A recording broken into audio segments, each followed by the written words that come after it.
डालबर्जिया लैटिफोलिया, जिसे शीशम या बॉम्बे ब्लैकवुड भी कहा जाता है, एक बहुमूल्य लकड़ी देने वाला पेड़ है। इसकी उपयोगिता फर्नीचर, नक्काशी, संगीत वाद्य यंत्र, नाव निर्माण, मिट्टी में नाइट्रोजन स्थिरीकरण आदि के अलावा औषधि के रूप में है। इसे कटाई के लिए परिपक्व होने में 30 से 40 वर्ष लगते हैं। अत्यधिक कटाई और धीमी वृद्धि के कारण इसे IUCN की लाल सूची में संकटग्रस्त वृक्षों के रूप में सूचीबद्ध किया गया है और भारतीय वन अधिनियम 1927 के तहत इसकी लकड़ी के निर्यात को प्रतिबंधित किया गया है। यही वजह है कि इसकी खेती को बढ़ावा देने और संरक्षण हेतु इसकी वैज्ञानिक खेती पर IFP रांची द्वारा अधिक बल दिया जा रहा है।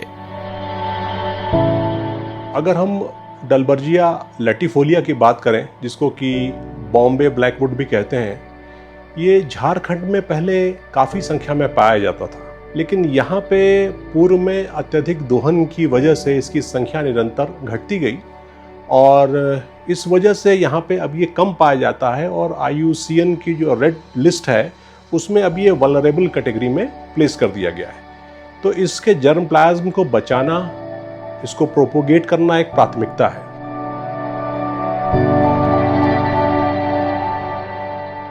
हमारे वन उत्पादकता संस्थान द्वारा डिफरेंट जर्म प्लाज्म्स को कलेक्ट किया गया है, लगभग 250। इसके लगभग 4 जगहों पे सूटेबिलिटी ट्रायल्स लगाए गए और इसके बाद से देखा गया कि ये झारखंड में किन स्थानों के लिए ज़्यादा सूटेबल है और इस कलेक्शन को एक जर्म प्लाज्म बैंक के रूप में भी यहाँ पे स्थापित किया गया।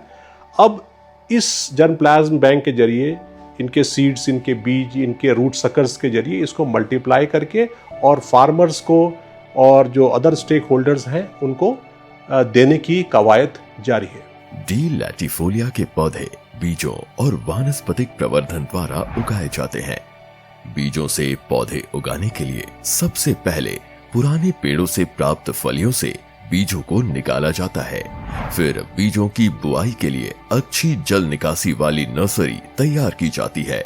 इस नर्सरी का आकार 10 गुना 1 मीटर होता है, जो जमीन की सतह से ऊंचा होता है।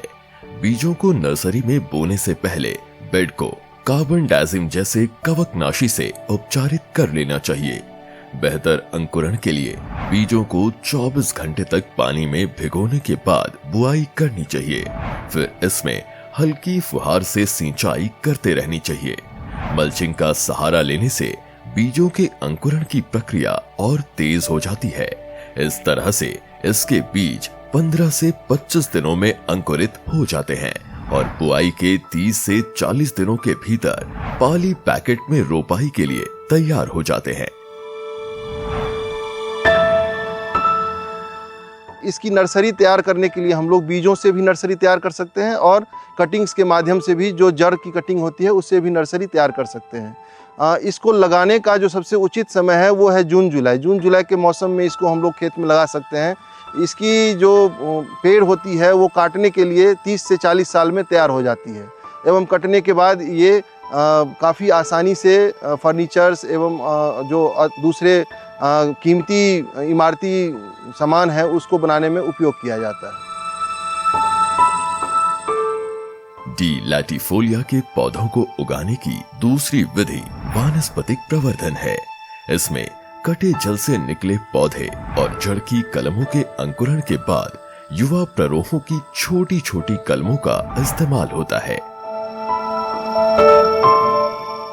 डी लैटिफोलिया को रोपने से पहले ऐसे क्षेत्र का चयन करना चाहिए जिसकी जलवायु मौसमी रूप से शुष्क उष्णकटिबंधीय हो और जहां वर्षा 750 से 1500 मिलीमीटर होती हो। इस क्षेत्र की मिट्टी अच्छी जल निकासी वाली दोमट या रेतीली दोमट होनी चाहिए जिसका pH मान 6.5 हो। इसके अलावा यह क्षेत्र समुद्र तल से 900 मीटर ऊंचा हो तथा इस क्षेत्र में पूर्ण सूर्य की रोशनी पड़ती हो। डी लैटिफोलिया के पौधों को वानिकी के अंतर्गत 3 मीटर गुना 3 मीटर तथा कृषि वानिकी के अंतर्गत 5 मीटर गुना 5 मीटर की दूरी पर लगाया जाता है। इसके गड्ढे का आकार 30 सेंटीमीटर लंबा, 30 सेंटीमीटर चौड़ा तथा 30 सेंटीमीटर गहरा होना चाहिए तथा इसकी बेहतर स्थापना के लिए जून जुलाई की शुरुआत में इसकी रोपाई कर देनी चाहिए। रोपाई के बाद पौधों की देखभाल के लिए इसमें नियमित रूप से आवश्यकता अनुसार सिंचाई करते रहनी चाहिए तथा जल भराव से बचना चाहिए। इसके अलावा 2 वर्षों के अंतराल पर निकाय गुड़ाई करती रहनी चाहिए। इतना ही नहीं, स्वस्थ शाखाओं के लिए रोपण के दूसरे वर्ष इसकी शाखाओं की छटाई भी आवश्यक है। इन सब के अलावा 4 से 6 सप्ताह में संतुलित NPK अथवा केंचुआ खाद का प्रयोग करना भी जरूरी होता है। डी लैटिफोलिया की वृद्धि बहुत 15 वर्षों में लगभग 10 मीटर तक पहुंचती है और कटाई चक्र 30 से 40 वर्षों का होता है। इसके रोपण क्षेत्र में समय समय पर वर्गीकरण करने से लकड़ी की गुणवत्ता में सुधार होता है और पौधों के बीच प्रतिस्पर्धा भी कम होती है।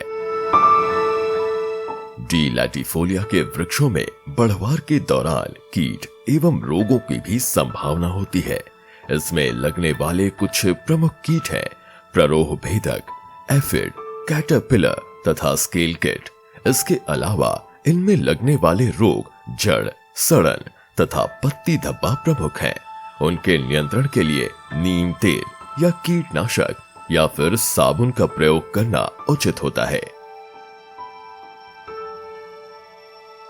डालबर्जिया लैटिफोलिया, जिसे हिंदी में काला शीशम या इंडियन रोजवुड भी कहा जाता है, एक बहुत ही महत्वपूर्ण टिम्बर स्पेसीज है और इससे काफ़ी इमारती सामान बनाई जाती है, जैसे कि म्यूजिकल इंस्ट्रूमेंट्स बनाए जाते हैं या फिर जो वैल्यूएबल जो आर्टिकल्स गुड्स हैं या जो खिलौने हैं, टॉयज़ हैं जो काफ़ी कीमती होती है, वो बनाए जाते हैं।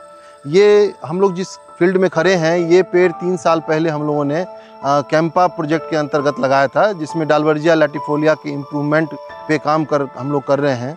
और हम लोगों ने पूरे भारतवर्ष से अलग अलग एक्सेशंस को कलेक्ट किया है। यहाँ के जंगलों में एक समय में काफ़ी इसके पेड़ पाए जाते थे, किंतु अब जो है इसके पेड़ देखने को नहीं मिलते हैं। हम लोगों ने झारखंड में सर्वे किया तो करीब हम लोगों को मात्र 50 पेड़ यहाँ पे झारखंड के अंदर जंगलों से मिले हैं। तो इस पेड़ की संख्या को बढ़ाने की आवश्यकता है एवं इसको कंजर्व करने की आवश्यकता है, जिससे कि ये विलुप्त न हो जाए।